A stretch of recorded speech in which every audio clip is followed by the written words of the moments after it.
O Senhor esteja convosco. Ele está no meio de nós. Proclamação do Evangelho de Jesus Cristo segundo Lucas. Glória a vós, Senhor.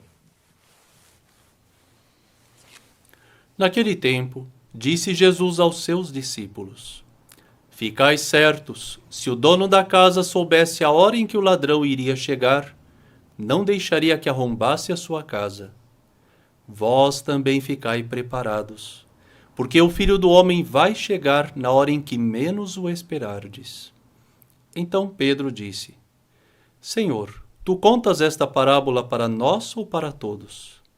E o Senhor respondeu: Quem é o administrador fiel e prudente que o Senhor vai colocar à frente do pessoal de sua casa para dar comida a todos na hora certa? Feliz o empregado que o patrão, ao chegar, encontrar agindo assim. Em verdade eu vos digo, o Senhor lhe confiará a administração de todos os seus bens. Porém, se aquele empregado pensar, meu patrão está demorando, e começar a espancar os criados e as criadas, e a comer, a beber e a embriagar-se, o senhor daquele empregado chegará num dia inesperado e numa hora imprevista. Ele o partirá ao meio e o fará participar do destino dos infiéis. Aquele empregado que, conhecendo a vontade do Senhor, nada preparou, nem agiu conforme a sua vontade, será chicoteado muitas vezes. Porém, o empregado que não conhecia essa vontade e fez coisas que merecem castigo, será chicoteado poucas vezes. A quem muito foi dado, muito será pedido. A quem muito foi confiado, muito mais será exigido. Palavra da salvação. Glória a vós, Senhor. Ave Maria, cheia de graça, o Senhor é convosco. Bendita sois vós entre as mulheres e bendito é o fruto do vosso ventre, Jesus. Santa Maria, Mãe de Deus, rogai por nós, pecadores, agora e na hora de nossa morte. Amém. Um comentário breve. Creio que muitos acompanharam pela página dos Arautos uma postagem que foi feita, intitulada Estava doente e fostes me visitar, que diz respeito à comemoração de 12 anos da paróquia que os Arautos cuidam, aqui na Grande São Paulo. E às tantas, o padre que dá ali o testemunho de toda a ação pastoral dele, padre Davi Werner, ele comenta que nessas visitas a enfermos, às vezes há pessoas, parentes do enfermo, que têm receio de que o padre faça visita porque a pessoa pode estranhar ou ficar assustada. Pode haver traumas, tem muitos fatores, mas a realidade não é essa. A realidade é outra. Liberdade. Hoje em dia nosso mundo prega muito a liberdade.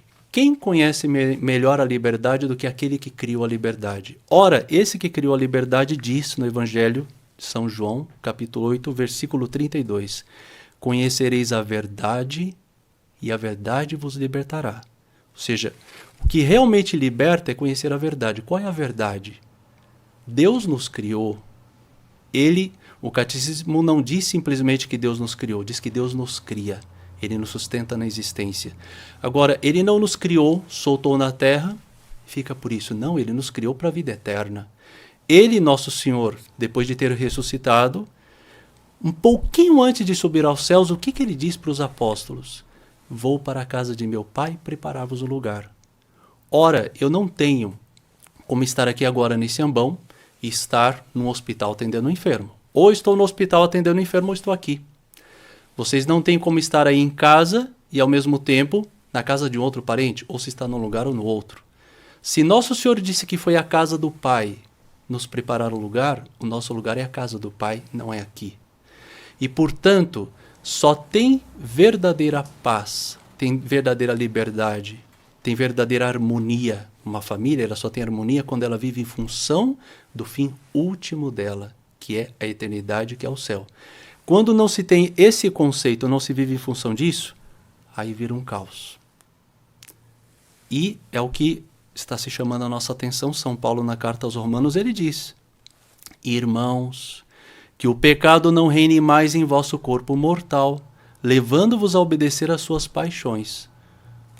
É o conceito do mundo de hoje em dia. Não é a liberdade, mas a libertinagem. Confunde-se a liberdade com faça tudo o que dá vontade. E mais adiante ele diz: de fato, o pecado não vos dominará, visto que não estáis sob o regime da lei, mas sob o regime da graça. Quando se fala regime da lei, São Paulo diz: Cristo veio abolir a lei com seus decretos. Essa lei que ele veio abolir era a lei dos fariseus, 600 e tantas leis. Mas os 10 mandamentos se mantêm. O próprio nosso Senhor diz que não passarão o céu e a terra sem que se cumpra a última vírgula da lei. Ela será cumprida.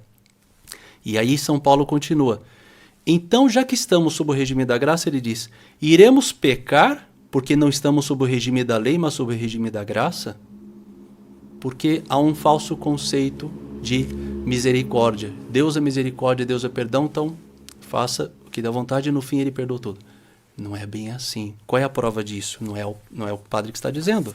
O Evangelho é muito claro. Quem diz aqui no Evangelho não é São Pedro, não é São Tiago, não é São João. É o próprio nosso Jesus Cristo. E ele diz aqui: ficai certos, se o dono da casa soubesse a hora em que o ladrão iria chegar, não deixaria que arrombasse a sua casa. Vós também ficai preparados, porque o Filho do Homem vai chegar na hora em que menos o esperardes. Ora, por que me preparar? Se ele vai chegar, ótimo, uma alegria, uma festa, uma comemoração. Sim, mas ele vai chegar e ele vai cobrar de mim uma missão que ele me deu. Continua o Evangelho. São Pedro diz: Senhor, essa parábola é para todos ou é para nós? E Nosso Senhor não responde diretamente o que ele pergunta. Nosso Senhor passa adiante e diz: quem é o administrador fiel? Já um recado para ele. Ele foi colocado para cuidar do rebanho de Nosso Senhor. Então Nosso Senhor diz: quem é o administrador fiel e prudente que o Senhor vai colocar à frente do pessoal de sua casa para dar comida a todos na hora certa? Podemos aplicar não somente a Pedro, Papa, a um bispo, a um sacerdote, um pastor de uma família que é o pai, uma pastora que é a mãe, um professor num colégio, um diretor num colégio. Seja qual função que a pessoa tiver, que ela tem outro sob a responsabilidade dela. Feliz o empregado que o patrão, ao chegar, encontrar agindo assim, cumprindo com a sua missão. Em verdade, eu vos digo, o Senhor lhe confiará a administração de todos os seus bens. Porém, se aquele empregado pensar: meu patrão está demorando, e acabar fazendo como São Paulo diz aqui, se entrega às volúpias do mundo, às paixões, é Nosso Senhor que está dizendo, não é o sacerdote. E começar a espancar os criados e as criadas, e a comer, a beber e a embriagar-se. O senhor daquele empregado chegará num dia inesperado e numa hora imprevista. Ele o partirá ao meio e o fará participar do destino dos infiéis. É Nosso Senhor que está dizendo. Porque aqui fica claro, ele é misericordioso? Não. Ele é a misericórdia com M maiúsculo. Mas, como numa confissão, não importa o tamanho do pecado, pode ser gravíssimo. A pessoa tem arrependimento, quer mudar, ela pode ser absolvida.